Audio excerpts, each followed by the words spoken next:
আমরা অলরেডি সবাই শহীদ হয়ে গিয়েছি, আমাদের বুকে আর কোনো ভয় নাই। আপনারা সবাই আবার রাজপথে নামতে রাজি আছেন? ইনশাআল্লাহ আমরা সবাই আবার ঐক্যবদ্ধভাবে রাজপথে নামবো।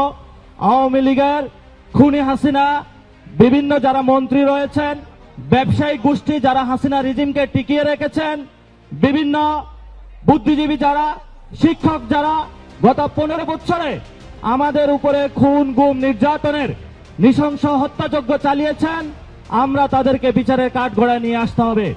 গত 15 বছরে আমরা বিচারালয়ের বিভিন্ন জায়গায় দাঁড়ে দাঁড়ে ঘুরেছিলাম একটি বিচার পাওয়ার আশায়। আমাদেরকে যখন মামলা হামলা দিয়ে বিভিন্ন জায়গায় গুম খুন করে নির্যাতন চালানো হয়েছিল, কিন্তু এই যে সুপ্রিম কোর্ট থেকে, লোয়ার কোর্ট থেকে যতগুলো কোর্ট রয়েছে, তারা আমাদেরকে কোনো বিচার প্রক্রিয়ার মাধ্যমে সুষ্ঠু বিচার দিতে পারে নাই। এই জন্য বিচারালয় থেকে শুরু করে পুলিশ বাহিনী, যতগুলো বাংলাদেশের ইনস্টিটিউশন রয়েছে, এগুলোকে আমাদেরকে সংস্কার প্রক্রিয়ায় নিয়ে আসতে হবে।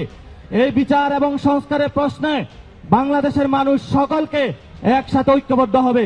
আর লাস্ট যে কথাটা, যেই সংবিধানের কারণে আমাদের এতগুলা ভাই শহীদ হয়েছে, এতগুলা ভাই পঙ্গুত্ব বরণ করেছে, সেই সংবিধানকে আমাদেরকে ছুঁড়ে ফেলে দিয়ে নতুন একটি আমাদেরকে সংবিধান বানাতে হবে। এই সংবিধানের দাবিতে সবাই মাঠে নামতে আপনারা ঐক্যবদ্ধভাবে রাজি আছেন? ইনশাআল্লাহ আমরা আগামীতে সংবিধান, নতুন একটি সংবিধান, গণপরিষদ, বিচার, সংস্কারের দাবিতে জাতীয় নাগরিক পার্টি এবং আমরা যারা ফ্যামিলি আহত, শহীদ যারা ফ্যামিলি রয়েছেন, পঙ্গুত্ব যারা বরণ করেছেন, ইনশাআল্লাহ আমরা মাঠে নামবো। রাজপথে লড়াইয়ে দেখা হবে। বাংলাদেশকে আর কেউ ভয় দেখাতে পারবে না। নতুন জাগরণ সৃষ্টি হয়েছে, এই জাগরণ চলবে।